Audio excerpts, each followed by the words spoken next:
1 month into the kind of quiet that doesn't go away, my phone rang with a number I didn't recognize. By the end of that call, I understood my husband had been planning for this for me without ever saying a word. My phone rang on a Tuesday afternoon, exactly 1 month after my husband, James, died in a single-vehicle crash on a rainy road outside Austin. My name is Claire, I am 29 years old, a high school teacher, and I almost didn't answer. I'd stopped recognizing most numbers as anything other than condolences by then.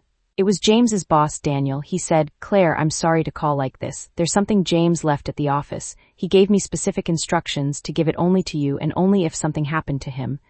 I sat down on the kitchen floor, still holding my phone. I said, "What kind of something?" Daniel paused. He said, "A sealed envelope. He gave it to me almost 4 months ago." I didn't understand. James had never mentioned an envelope, never mentioned Daniel holding anything for him. I said I'd come get it that afternoon. The month before that call had moved in a strange, slow blur. The funeral, the casseroles, the forms I had to sign in triplicate just to prove my husband was actually gone. My sister Renee had been at the house almost every day, organizing things, taking the kids to school when I couldn't manage it, telling everyone how she was just doing what family does. I leaned on her more than I leaned on anyone else that month. It felt natural. Renee has always been the one who shows up, even if she's also always been the one who borrows $50 here, $100 there, just until payday, for as long as I can remember. She always paid it back eventually, or said she would, and I never thought much of it. It was just Renee. That month, with everything else falling apart, having her there felt like the one steady thing. I drove to James's office that same afternoon. Daniel met me in the lobby and handed me a plain envelope, sealed with my name written on the front in James's handwriting, the same handwriting I'd seen on grocery lists and birthday cards for 4 years. Daniel said he gave me very specific instructions. "I want you to know I never opened it. I didn't even know what was inside until just now, watching you hold it." I thanked him. I didn't trust my voice enough to say much else.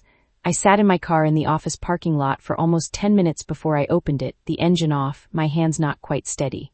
Inside were folded bank statements, a few photographs, and a letter in James's handwriting, longer than anything he'd ever written me before. I unfolded the letter first.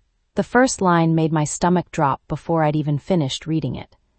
The bank statements were for our children's college savings accounts, the ones James and I had opened when our son was born, with a starting balance of $4,212, a number James used to joke was weirdly specific every time it came up. Looking at the statements now, the balance was wrong. Small withdrawals spread out over almost 2 years, each one too small to trigger any alert, all of them adding up to almost $6,000 missing. I thought back to the weeks before James died, how quiet he'd gotten, how he'd stay up later than usual, working at the kitchen table with his laptop closed whenever I walked by. I'd assumed it was work stress. I'd asked him twice if everything was okay, and both times he'd said yes a little too quickly. I picked the letter back up. I needed to know what he'd actually been doing those nights.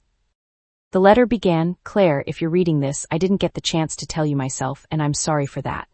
He explained that he'd noticed the missing money almost 2 months before he died, small enough that I hadn't caught it, but he had, because he managed our investment accounts and checked them more closely than I did. He wrote that he'd traced the withdrawals and confirmed who'd made them by secretly using our emergency password.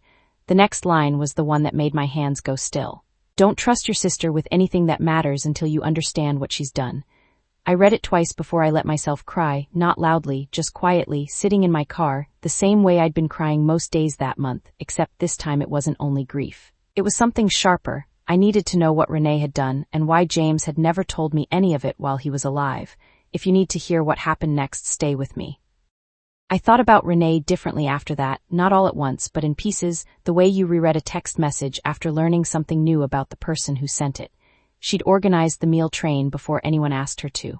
She'd shown up to every appointment, every form signing, every hard errand, more present than she'd ever been in the 4 years I'd been married.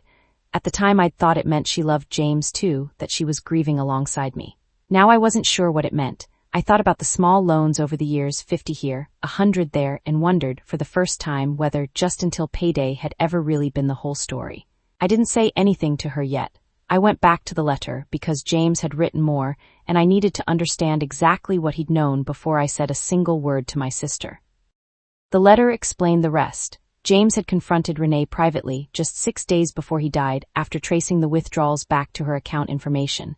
He wrote that he hadn't told me right away because he wanted to give her a chance to fix it herself, to tell me the truth in her own words rather than have it land on her from him. He gave her a strict 10-day deadline, return what she could, and explain the rest to me directly, or he would. I checked the date on the letter against the date of the accident. The deadline he'd given her would have landed 4 days after he died. I sat with that for a long time. It wasn't connected, I want to be clear about that, even now. The accident was just an accident, just bad weather and a bad road. But the timing felt unbearably unfair anyway, like the truth had been 4 days from finding its own way out, and instead it took a month and an envelope to get there. I called Renee and asked her to come over without explaining why. When she arrived, I set the bank statements on the kitchen table and watched her face change as she read them. She said quickly, I was going to put it back. I always put it back before anyone needed it. I said, this isn't $50, Renee, this is the kids' college money, and James knew. Her face went pale. I said, he confronted you 6 days before he died. He gave you a 10-day deadline. She sat down hard in the kitchen chair and started crying, not the way someone cries when they're caught, but the way someone cries when a much heavier weight finally gets set down. She said he never got to see me fix it. I tried 3 different times after the funeral, but every time I saw you barely holding yourself together, I lost my nerve. Then one day became another, and the longer I waited, the harder the truth became. That evening my older son, 10 years old, found me sitting at the kitchen table with James's letter still in my hands. He asked quietly, is that about Dad? I told him the truth, as much of it as he needed. I said, your dad left something behind for us. He was taking care of things even when I didn't know it. He asked if that meant Dad knew he might not come back. I said no, I didn't think he knew that at all. I said he was just careful, the way he'd always been careful, leaving little notes in odd places for me to find later, like this one.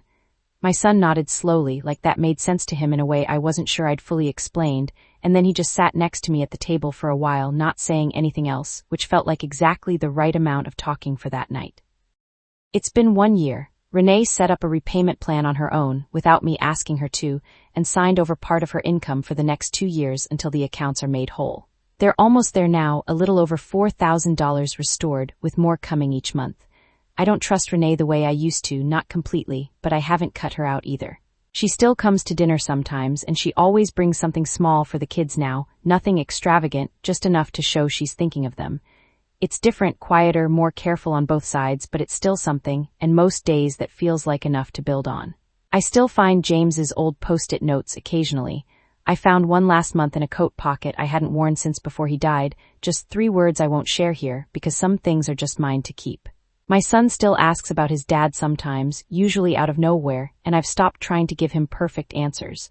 If this story stayed with you, like this video, subscribe so you never miss one, and tell me in the comments.